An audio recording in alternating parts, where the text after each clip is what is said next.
Once upon a time, there was a beautiful, lovely spot in northern Arkansas. It had a river that ran through it.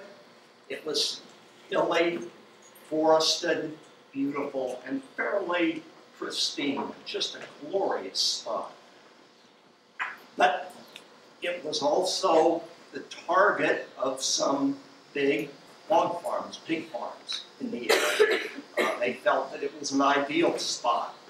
And the result, they moved into the area. It was not well advertised. Some thought it was below the radar of the National Park Service, some of the other state agencies, and there were concerns. It's in a location that's got some questions about being a good location because it's very close to the Buffalo National River, the first national river within the U.S., and you get a general sense of this. It's supposed to be a wilderness experience, a relatively unmodified environment.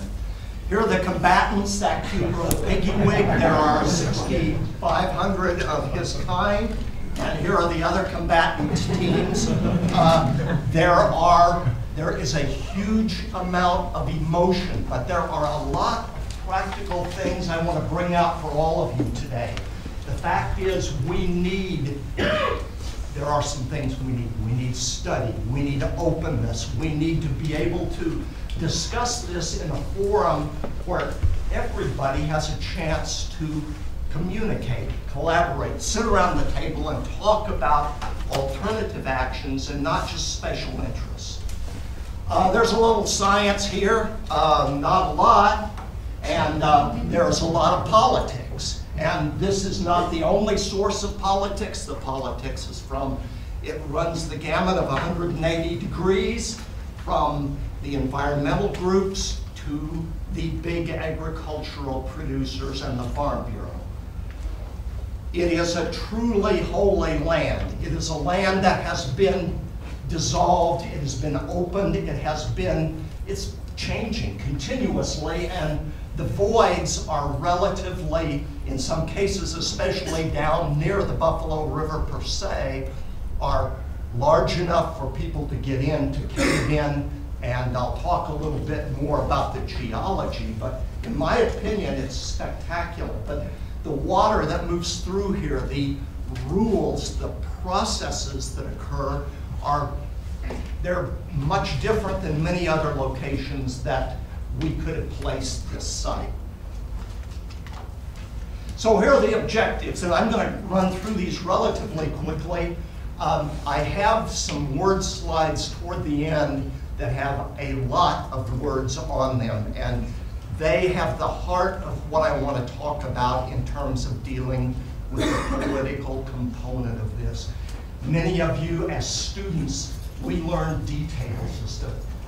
We learn specifics. I'm a hydrogeologist. I'm a karst hydrogeologist, and I've focused my attention, and I know that really well, but most of the decisions, most of the people who make major decisions, laws, do not draw on most of the information that we provide. It's a combination of many things: economy, economics, philosophy, money, and I want to talk about those too. So this is going to be in the sense of a presentation. It's not going to be a straight technical term. I'm not going to talk about gnat's eyebrow details. I'm going to talk about general components. And I'm going to start with the geology. What's the setting of this area? Why is the Buffalo River the way it is? Why does it have these spectacular bluffs? And essentially, Peggy Guccione did some really nice maps. This is a wonderful publication from '93. And this shows, for those who understand the geologic age dating, the late Devonian preceded the rock type that was formed. It's mostly a shallow, muddy bottom, and here's Arkansas. So you have a general sense, and the rocks that form are essentially carbonaceous shales, that big, thick sequence, in some cases of black shales. They're not always present at all of the locations here, but they indeed are, they're one of the players. There's a permeability contrast between those and these Mississippian age rocks.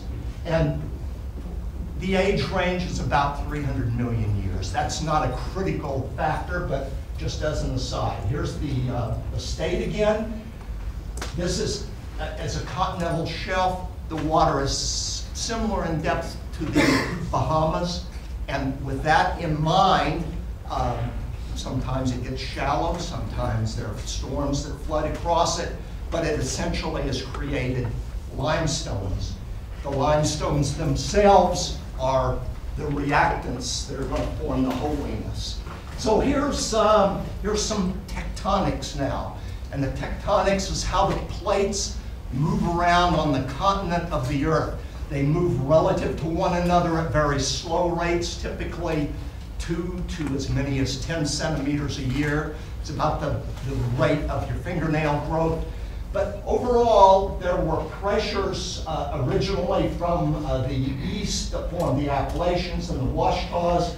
There was a component of South America that pushed in. And what I want to highlight are these, they're island arcs, and they're emitting volcanic ash into the air. And the volcanic ash itself is very important because it has been, with the winds blew this, and all this portion of the United States, North America, have been, there's a significant amount of chert, which is composed of dissolved or geochemically altered volcanic ash. Now, that's a speculation on my part. Some people believe it, some people are still looking for other causes. But the fact of the matter is, there's a tremendous amount of chert. Chert as silica is not soluble. That means it doesn't form caves. Here's what it looks like. John Murdoch patched together about five pictures, but we're looking at the base of this cliff up to the top, and you can see that the chert itself is in layers that are typically on the order of 6 centimeters, 10 centimeters for the thickest. But about 70% of that limestone was replaced by this chert. And this chert's got a different characteristic from the limestone, but it combines and perches and allows the water to get into some of these other zones. I'm going to show just a brief overview of the state geologic map. And here are the Washtas right down here. The Ozarks are further north. And as these two plates came together, they pushed. Most of the energy was carried by the deep basement rocks, the igneous rocks. And if the fractures occurred, and you're going to see some fracture patterns in a few minutes, but they'll give you a general sense. But there's a lot of uplift here. Uplift on the order of 100 meters, 300, 350 feet. Not a lot, but that's what gave the site this capability to cut down, to create some beautiful settings and bluffs tied with it. Another viewpoint, here's where the river itself occurs. The pink is the Boston Mountains. The tan is the area of the rock layer. We're going to talk about most of the rest of the time. And then this purple or mauve is part of those are Cambrian and Ordovician age rocks that are primarily dolomites. They are also potentially karst type aquifers. And there's a lot that can go into this. All right, I'd like to share the outline of the Buffalo National River in this ochre color. The main basin we're looking at is called Big Creek Basin. Big Creek is set up, it occupies about 10% of the drainage area of the Buffalo. The hog farm itself is right here, and the moon formation that we're going to look at in some detail represents this gray unit of rock. It is exposed at the surface, and it's got a bunch of cracks and fractures and a combination of other things. The areas that downstream, and here's the river itself, A lot of major springs. The blue represent the springs, and there are a huge number of caves. Those are represented by the purple triangles. This is called, and this is some detail, and I said I wasn't going to just talk about geology now, but I'm going to talk about geology. I lied a little bit, and I'm going to show you how I lie and misrepresent some other people when you want to get into arguments. But when you go out to an area, if there are fractures and those fractures occurred in a major stress field, the rocks themselves, in some cases in this particular area, are broken into almost a checkerboard square. They're called orthogonal sets of joints. And they're at right angles to one another. So we've got a right angle that's from the north-south. This is where the compression along the sedimentary layers were. And then there's a northeast and a northwest zone that, again, are about at 90 degrees to one another. And those were probably inherited from the deeper formations, because most of the energy that was tied into the tectonics was emplaced in those deeper formations and the faults that were originally there. Okay, this describes what the basin is actually like, what it contains. Because it has been uplifted, it has a steep gradient. That means the slope, the amount of elevation per length, is greater and the slope is steeper. A little bit of speed, a little bit of fastness for the water itself. They are fractured because as they're uplifted, they occupy a less of a space, so they can crack and they fracture within those orthogonal patterns. There is very well-developed karst, and karst means it's dissolved. It doesn't mean the land surface has got a bunch of sinkholes. There are not many sinkholes in this area because the chert has filled them in. It has mantled them and it's covered them and it's filled them in, but they're there nonetheless.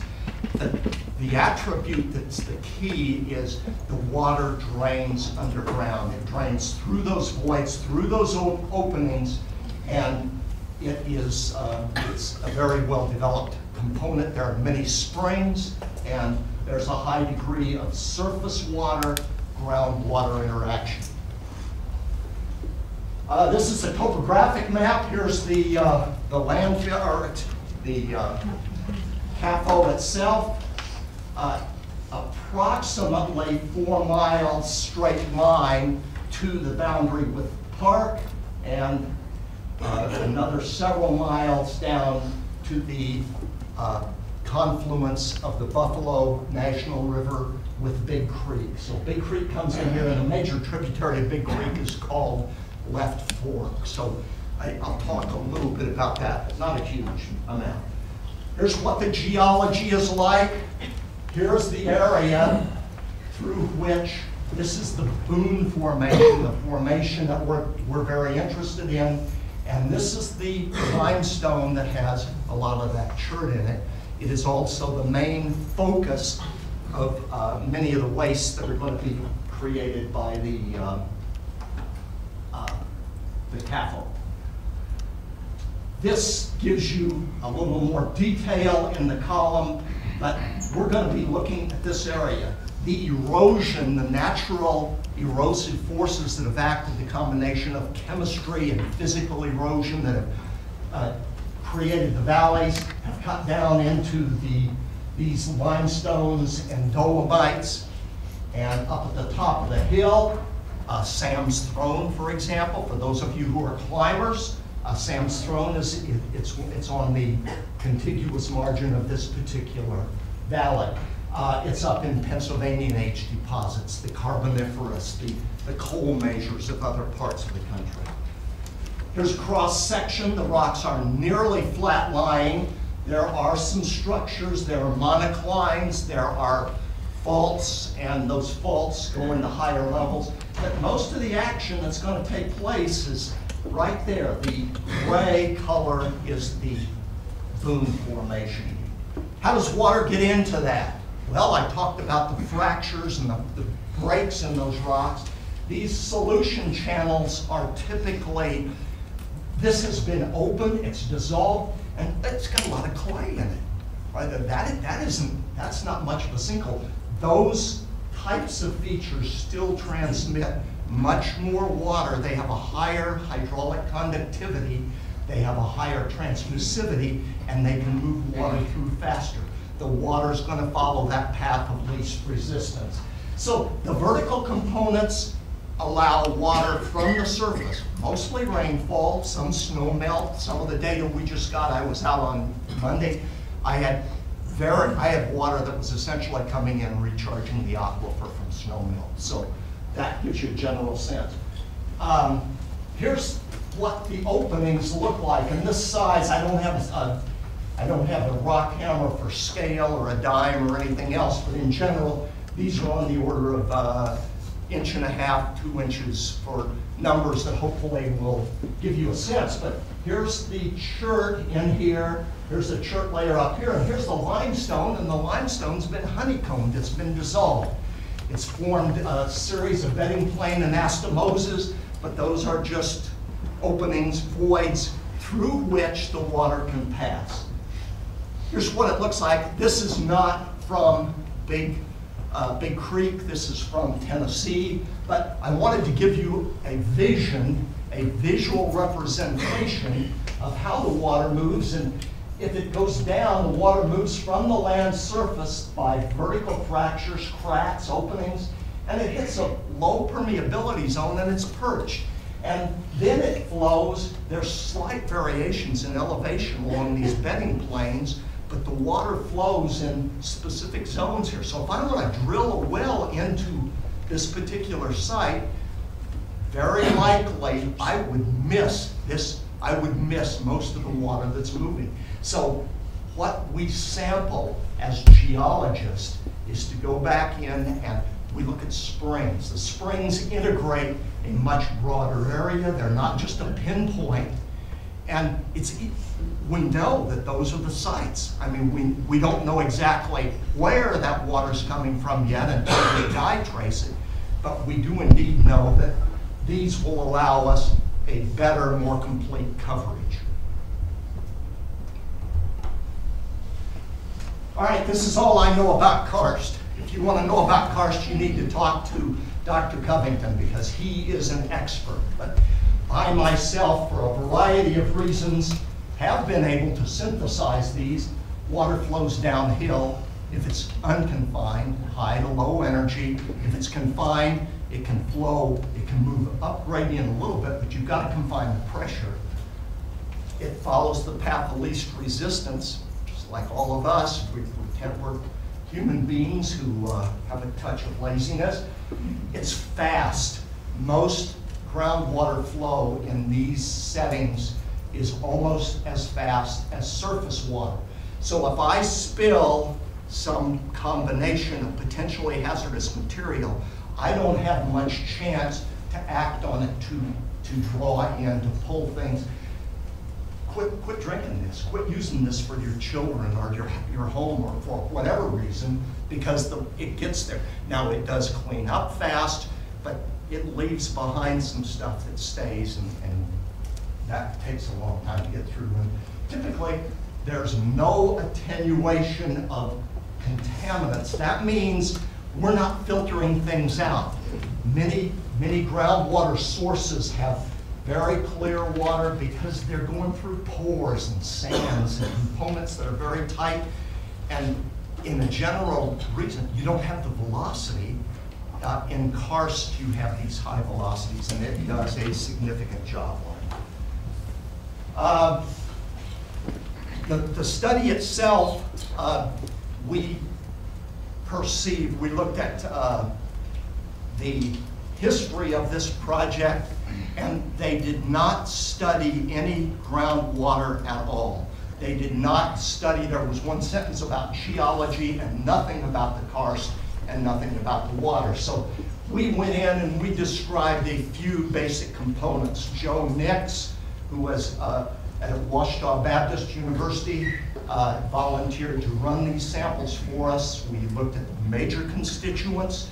We looked at a few minor constituents, and we also looked at some bacterial components because the bacteria are most of great concern. But nitrates, and these are listed in millit equivalents, but essentially concentrations in the range of the impact. These already show before the CAFO went in that the nitrate concentrations were they were relatively high. And as we go upstream to where they had hog operations in the 1990s, we got values that are above the EPA limit. Those values are on the order of 10 to 12 milligrams per liter, and the EPA limit is 10.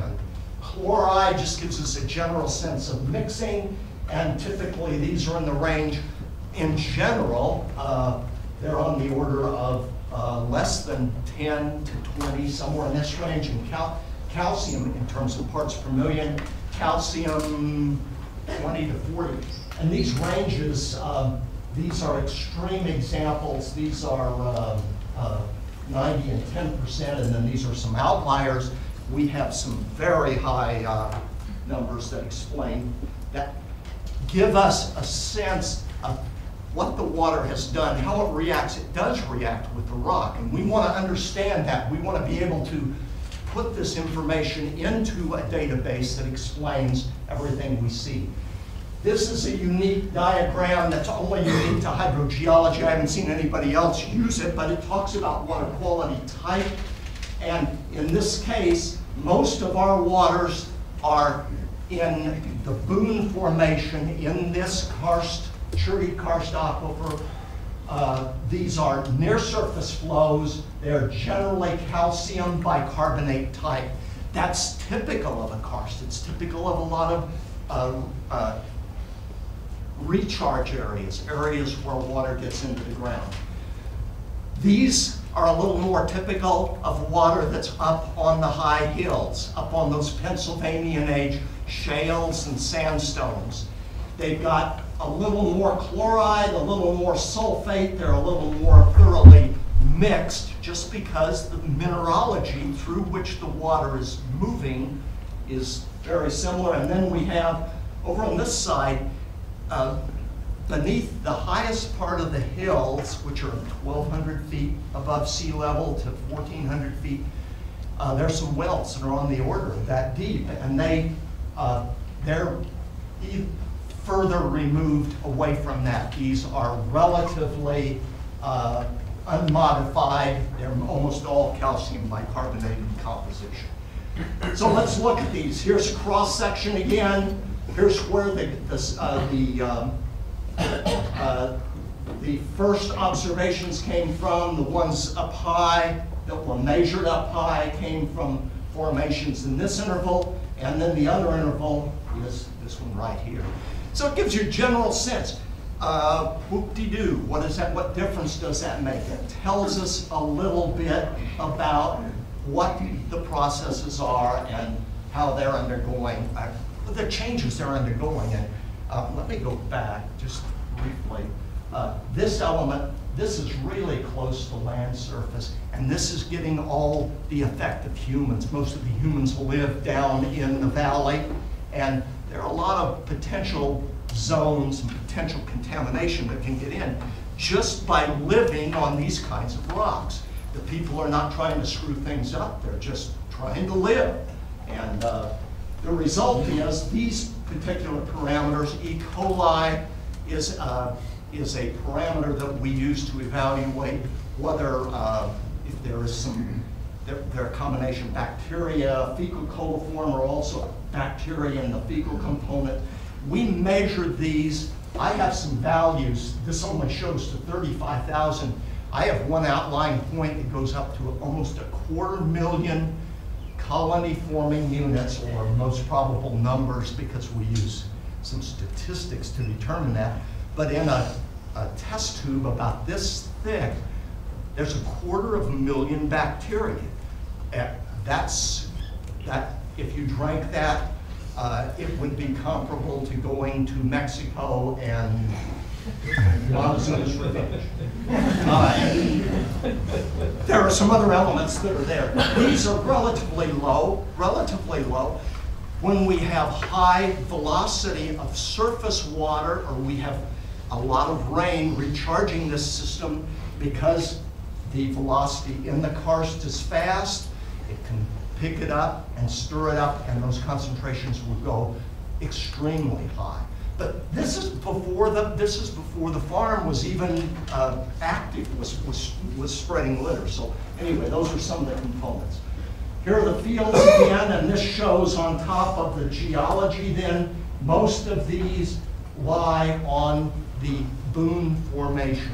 So that means that when they spread, and what they do is they take the waste from the lagoon and they spread it on the field. It helps the grass grow. It's a nutrient. It is a beneficial substance, and it's, in many cases, people pay a lot of money to get some of these nutrients. In the summer, when recharge is low, the streams, all of the water can move through the karst underneath the stream itself. If they pond some areas and evaporates, we get an evaporative crust. The reason for showing this is in Big Creek, and this is over in the tributary beside it. There is already a lot of dissolved material that gets evaporated out. It chemically precipitates on these rocks, and what that's telling me is we are close to, or we have a lot of dissolved material that is present within the water already. So those are other considerations. Dye tracing, Chuck Bidding, who is deeply involved with the National Park Service, provided this. These studies were done about 10 to 12 years ago. The point I want to make, these are in, here's the boundary, the discharge area of the Buffalo, and these lie within this boundary. These on the outside, they were done to characterize whether the water was flowing into the Buffalo or away from the Buffalo. They have had some contamination from dog patch springs. They've had some contamination from a variety of other areas. But the point I want to make is, here are the streams, here's the, some major attributes of the Buffalo, and the flow is down into them. These are the main base level streams that drain, that receive water from the entire region. So from our standpoint, that's very important. A lot of faults through this area. Again, the faults have the same general pattern as the structure, as the tectonics in the system. All right, now we're going to get into some, I probably am going to piss off everybody in this room. I will deliberately try, because what I want to talk about now is the political nature of what goes on. I am going to focus more on my perception of some mistakes that ADEQ made, but they obviously are not the only one, and what we really need to do is come up with some meaningful interpretations, actions, rules, regulations, and it is inappropriate for us, I don't care who we are or how much I love the Buffalo or anything else, that there are people who live over in that region and they've got to make a living. Is this the most appropriate way? Maybe not. Maybe there's some other things they can do. But anyway, I want you to think about those. Look outside the framework of your own point of view. And I'm going to talk about things like sociology, philosophy, microbiology. Those are attributes, archaeology, all of those. I'm seeing Jamie back here. Why? I got to remember archaeology. These all play a role in this particular setting. And here's my perception of what went on, though. There was no general, the announcement that was made about the CAFO was made on the website, ADEQ website, and it was under the radar of essentially everybody. It was like it was meant to be. Now, I can't tell you that that was the deliberate approach, but I can tell you that nobody knew about it that had concerns about it. Most of the transactions since that time have not been well explained, except through the community, except through, there are a lot of people who are coming through now and, you know, what's going on? And their contribution has been amazing. But the fact of the matter is, the big players in the game, ADEQ, the big hog farm and so forth, have been relatively quiet, and they have not announced many of the things they've done. The way the permits are issued for a hog farm, I can't go in, I just don't have time to go in to the details now, but there is a general permit which, in my opinion, doesn't consider any of the major parts of the science. It does consider the soils, it does consider a phosphorus or a nutrient management plan, but there are many aspects of other attributes of the science that are not considered. And again, I'm going to show some details on these in just a few minutes. Inadequate review, that's sort of a smart aleck way for, how can I say something? I mean, these people were they not doing their job? The director of this agency was not aware. She had admitted she was not aware that this had come through until after it was a done deal. There are major concerns with that, so I'll bring those up. And then they're doing some good though. They're going to add employment, but the attributes of how many people get hired, 6. That's not a lot. That's not a lot. The money is going to go into the people who own the pigs, and the people who raise them will get some, but the people who own the pigs, and who would that be? Cargill owns the pigs. The farmer is hung out there to dry. You know what the farmer owns? He owns that waste. That's all he owns. And the debt, $3.5 million for his property and so forth. So these are some considerations that I would encourage you to make. Earth Justice, an absolutely spectacular group of lawyers, and I don't normally say that. They are sharks. They will bite me in the buttock the first chance they get.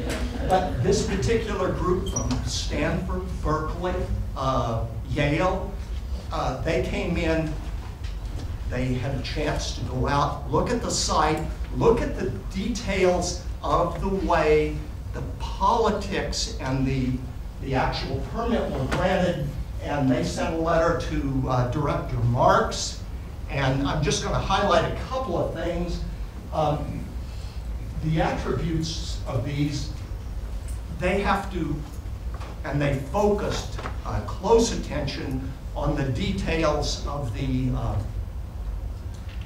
nutrient management plan, how much you can add onto these fields and so forth. And the fields were misidentified. The fields, this is the one thing that they spent a lot of time, a huge amount of time doing, in addition to the definition of the projects. And they have not corrected those such that our department, one of the best scientists, the best phosphorus scientists in the United States, Andrew Sharpley, is in charge of that, is in charge of the project. And if they were aware of it, I'm going to show you some other details. It's, in my opinion, misleading and possibly fraudulent, but we'll check. Let's look and see. All right, here's the area. Here's the one field in question. Here's another field in question. These things are signed. If you go to the ADEQ webpage and look, the locations themselves are They're signed by people who don't own the properties. There are some that are signed by people who do not own the property. They have not been corrected, though. There have been updates that have been made. There have been a combination of other attributes that are out there, and they haven't been corrected. So this leads me to believe something's not working right in our explanation. And then, no, spinning them out for you. So I'll spin this one out, and then let's. This is today's newspaper. Attributes. I mean, people are livid. We have emotional, strong ties. How dare they do this? And the Farm Bureau says, how dare those environmental tree huggers? How dare Brahana go out there and do all this crazy stuff? The fact of the matter is it's still ongoing. It is still a major point of contention, and it is very difficult to find out any of the facts, to find out the rules, to get through this mist of disinformation. Here's where the new field was supposedly identified, but the attributes, when we start looking at these in the records of ADEQ and their files on the web, these show GPS marks that put it not in this location, but put it in this location. So there will be some claims that are made, and like it's a typographical error, but it hasn't been corrected. I mean, the attributes of these, to me, suggest that we need to sit down. We need to look at these. We need to get science involved in this and get away from rules and regulations that are so narrowly focused that benefit relatively small groups. Farm Bureau, Cargill, those are two. I contend that those are essential attributes that need to be undertaken. All right, here's some other problems. This is a little more on the hydrology side. There was no study of karst, no groundwater. These are a major component of the budget. It's allowed to waste. These fields are allowed to leak at 5,000 gallons per day, per acre. And one of the ADEQ people who retired shortly before this project went viral, calculated 3,400 gallons based on the statistics, on the mathematics. So get your math. I mean, while you're here, you need your math, you need your GPS, you need your social components, you need your engineering, you need any number of fact generating components, and you need to be active and you need to share that information. There was no background water quality and history of that appeared to favor. Now, when I'm talking, I'm giving you my opinions. My opinions as a human being are biased, and you need to have a good, solid look at everything that I say. You don't, I recommend, if you believe nothing else, don't buy what I say off the top of my head, but check it out and start looking and come in and answer. I mean, this is what science is about. So anyway, with these elements, that's a figure that I'm going to jump over quickly. Here's a cross-sectional view. I want to talk about the liner. The liner was defined as the requirement in the general regulation. 12 inches of clay, of natural native clay that will confine the hog waste in this big reservoir, or these big reservoirs, and 12 inches is not a lot. And they said, we made that 50% large, 50% greater than it needed to be, 18 inches. But I'm going to show you some components of that. And that can leak into the karst groundwater. Clay itself is not strong. It doesn't have a strong tensile strength. The weight, I've seen a lot of sinkholes open up where people put dams across creeks and so forth. the water backs up and it starts swirling around because somebody's pulled the plug, it's blown that clay plug out, and it drains into the subsurface, into a cave that underlies that area. Spray fields are contributing, and where they're coming out are the springs that are along Big Creek, and then from Big Creek goes directly into the Buffalo. So those are a few elements. Here's what the liner looks like though. This isn't strained or filtered or any other kind of clay. It's got chert cobbles in it. It's what you'd expect. You would expect this kind of component. But the fact of the matter is, it's got, wow, it's been sitting out, it's drained, it's got erosion rills in it, it's got some desiccation cracks. The point that I'm making is it's difficult to do this with these particular features. This is the least protective of the environmental features. There are other things they could do. They could put filters in, they could treat the water. Those are things that I contend we need to examine as possibilities. Those are things that Andrew Sharpley is looking at. How much can the soil accommodate and other attributes? A really nice aerial view from Elva Kelly, but here's where the waste comes from the operations, and here's the tractor for scale. So these are big operations. This man put a huge amount of money into this facility, and that's a concern. Attributes. CAFOs countrywide have a bad history. Most people don't like them. The small farmers have been essentially pushed out because these operations have, the big concentrated operations put in all of these wastes into a very small area, and the potential, the high concentration, the way it moves through the system, it creates risk. There is a book that I would recommend, No Thing is Without Poison, and anything, I mean, we can have too much of anything can be poisonous in concentrations that are high. But these give examples from, these draw in from North Carolina, Wyoming, California, Indiana.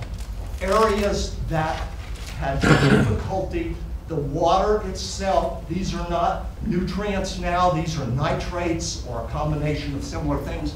It affects how your body transfers oxygen. And if you have children, small children, and so forth, then they can do, potentially can do some damage. It can also harm the animals. There are potential problems. All right, I say this is Big Creek's near its limit of, this is an opinion right now. I think from the data we have, it's not screwed up horribly, but if we start adding a lot more to this, we are going to we're going to throw that balance, significantly impact that balance. Best management practices are an agricultural approach and a meaningful agricultural approach when they're followed, but one of the rules, don't let your animals in the stream. And the places where I sampled, where the cattle were in a lot of the streams in these areas. These people are trying to make a living, but if superimposed on that, we add a huge component, we've got potential problems. And then there's a concept, I talked to Zola Moon yesterday, and Zola gave me an idea of frame it and claim it. And the attributes of framing a problem, if we state an individual problem and we use emotional terms, essentially you're setting up there, it's either a yes or no response, and those can be very, very, you get jacked around in a short terminology approach. One of the other things that we're going to do is dye trace. The dye goes in, it goes into the ground here, it sinks. This is a small stream on our Savoy research site. It comes out over here at a major spring, but it's underneath the hill. We wouldn't have, I mean, I didn't suspect that initially. Some of the attributes, though, that we face, I applied for a permit to inject dye, and I don't have it yet. Dye is not harmful. It is a non-toxic substance that is essentially a fingerprinting agent. And to use the words of James Francis Quinlan, dye don't lie, is the reason that, I can't explain all of the reasons as to why, and whether have I been wronged? No. I mean, there are a bunch of things that can happen, but the points that I'm making are, there are so many apparent difficulties that seem to be consistently tied in with ADEQ, the politics and the money associated with this. Would you classify, let's have a drink. This is a fine pond to drink from. This is duckweed, it's not poisonous, but it has it's got a lot of nutrients, and it's going wild. This is before the waste has ever been applied in this valley. Again, some of the other, some of the crust that evaporates out, but obviously there is a lot of material that is moving through this system, and under different times of the year it can be significant. A few other articles, I'm not going to read these out loud. I'm not going to leave them up very long. I will allow you, if you're interested, if you will send me an email, I will forward the PowerPoint to you and you can read it. There are many other articles. But the politics is heavily weighted against these concentrated animal feeding operations.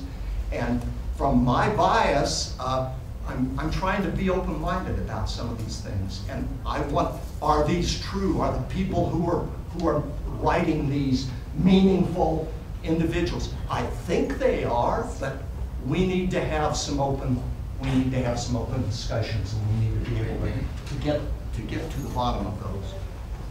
A few other things, the Pew Commission, which the Pew Charitable Trust, there are problems. There are problems with individual states where the companies have come in and these operations have had natural disasters of the rainfall and flooding associated with the hurricanes that went through North Carolina. They completely decimated, I think there were 2,500 hog CAFOs in this region of North Carolina. And they flooded, and in this particular case, it wasn't a karst area, but they flooded, they got into the rivers, and it completely destroyed the ecosystems associated with those.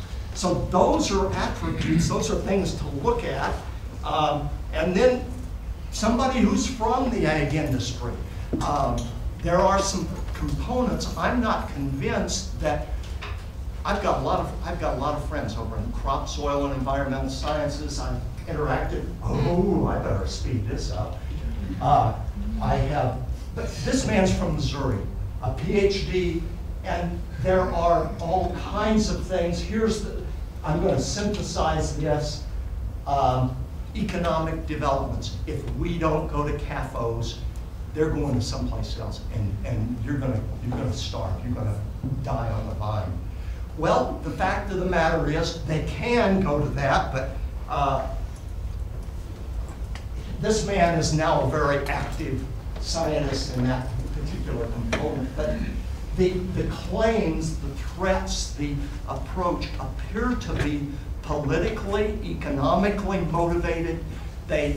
Agencies that are involved in state to state, in some cases, they owe their existence to the legislatures, and the legislatures owe their money sources, donation sources, to some of these considerations. That is not unique. It is not unique to agriculture. Does geology do that? How about some of the questions about fracking? And are there are a series of many questions that we have human beings, but I contend that all of us need to get out there and start, demand that some of these approaches need to be done. So here's my final thing. I got 5 minutes, and Dave's going to kick me off, so I'm going to give you my proposal. And my proposal may be worthless, but what I want you to look at is there are a lot of different ideas here. The points of view, the environmentalists, they were furious that this got through under the radar. The hog farm, well, it'll hurt the perception of the buffalo. I think it probably, very likely will. Odors will limit the outdoor use.